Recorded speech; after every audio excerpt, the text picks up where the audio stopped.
We're also going to be looking at one of the big games for 2009 edition of Crosshairs, and that is Sims 3. Love it or hate it, it's probably one of the biggest franchises in the world right now. We managed to catch up with one of the producers of Sims 3 and asked him all about the game and what people can expect. So we have a pretty big neighborhood. It's full of all sorts of venues and places to go. So you have everything from the hospital to City Hall to the military base, the stadium, the public library, the gym. So pretty much everything you would expect from sort of a nice, small, compact, modern city. The people will change over time. We have a thing called story progression. So you're going to see new people move in, people move out, people are going to die, get married, have children, get fired.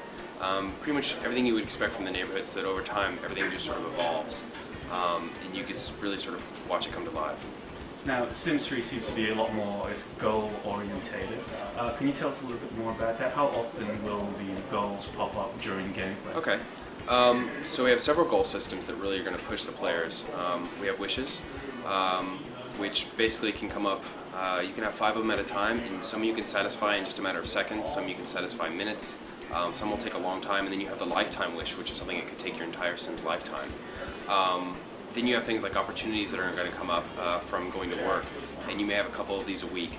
We have opportunities from skills. These are errands and things you can run for your neighbors and friends, and ways to sort of advance your skills, advance your careers, earn money, all sorts of rewards. So we like to give players all sorts of rewarding gameplay options so that they can have a wide variety of choices and ways that they can constantly feel rewarded, whether they play 20 minutes or 20 hours. So lifetime happiness points can be spent on all sorts of, I think we call them achievement traits. And with these achievement traits you can buy things. There's one which amuses me, and I think past Sims players will really enjoy the fact that it's called the steel bladder, which means you almost never have to pee. And it's just a life-saving thing. But then we have some that are a little bit bigger, like free movie tickets, concerts. There's one called the Haggler, I believe, which lets you get big discounts in stores in town. Basically, there are ways to change the strategy, there are ways to change your Sims and how you actually play. And by mixing and matching them and combining them, your family can just become this powerhouse juggernaut that is almost invincible. And it really makes the game a lot more fun and interesting because it sort of changes how you play over time. So how much do these things cost? For example, steel bladder, like how much do you need to actually I think that one's 2,000 points. Of course, the tuning is going to change up until the very last second we ship the game. Basically, if you are doing dreams, if you're doing the wishes frequently, you are going to earn the points, and basically you'll get the good stuff quickly. Not too quickly. You're going to get the good stuff without having to work too hard. But the really, really good stuff, things like midlife crisis that let you change your traits around and get the really big rewards, you're going to have to work towards those, and you're going to have to really sort of work your Sims so that they get what you want. Let's talk about traits. That's another new thing that Certainly. you guys are putting in. Can you just tell us how that mechanic works within gameplay? Sure. So traits start in Create a Sim, where you can pick up to 5 traits. Traits range anywhere from sort of physical things like you're athletic, or an angler, which means you're great at fishing, natural cook. You can also have sort of funny, weird ones like neurotic, evil, kleptomaniac, clumsy. Basically, we just have a huge variety of traits, and with all of them combined, I think you can have somewhere over like 1 million combinations of Sims. So basically, in Create a Sim, you apply 5 traits to your Sims, up to 5. You can have 2 if you wanted to.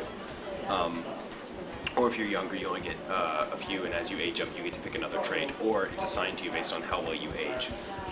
But then, traits will give you different benefits or downsides. So if you're hot-headed, your Sim's going to get really angry all the time, and you're going to have to work to calm him down. But conversely, if you're a natural cook, you're going to be a better cook than anybody else in the world. Everybody can cook, and everybody can be good at it. You're going to be the best. You're always going to be one step ahead of people. So they may touch your skills, they may improve your careers, socialization, keeping your Sim happy. Grumpy Sims are always going to be slightly unhappy. And it's just sometimes it just sort of changes the world constantly because your Sims, they're like real people. And traits, just like you and I have sort of traits, maybe not 5 boiled down in a little menu, but these traits are going to change the game and constantly how everything happens and how your Sims react and do things. Okay. Now let's talk about moodlets then, some of the things that you guys are putting in. Can you explain that to us? Sure.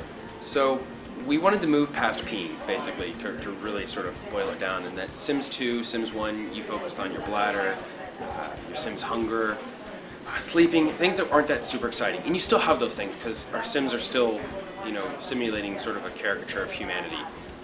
but they're not as important. We've tried to move them back and focus on what's important to your Sims.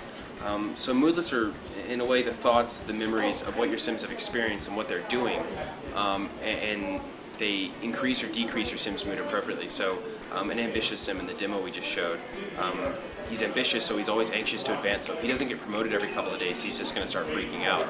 Conversely, he gets super, super excited when he does get promoted. Natural cooks are going to be able to make better food, which means that their moodlets that they give from eating a meal is going to be pleasantly full, amazing meal, and it's going to be a really high mood. So some moodlets are just sort of things that you sort of encounter. It's a little bit of a collection game, where some moodlets are things that you're going to strategize around, because without them your Sims are going to have a really hard time doing things. Two of the most basic ones are if you take the time to get a full night's rest, you're going to have the well-rested moodlet, which makes your Sims really happy. Another one is taking the time to prepare a meal. So unlike Sims 2, you don't have to prepare every meal. You could just eat some chips and be out the door. But if you take the time to actually make the meal, buy the ingredients or grow them, your Sims are going to have a really good meal. They're going to have the amazing meal moodlet, and they're going to do really well at work, really well at building skills, socializing, all these things. So moodlets are basically a more interesting take on how your Sims are feeling and what they're experiencing in the world. Character creation seems to be a lot more robust this time around too. Like you've put in a lot more new options. Yes? Yeah, we've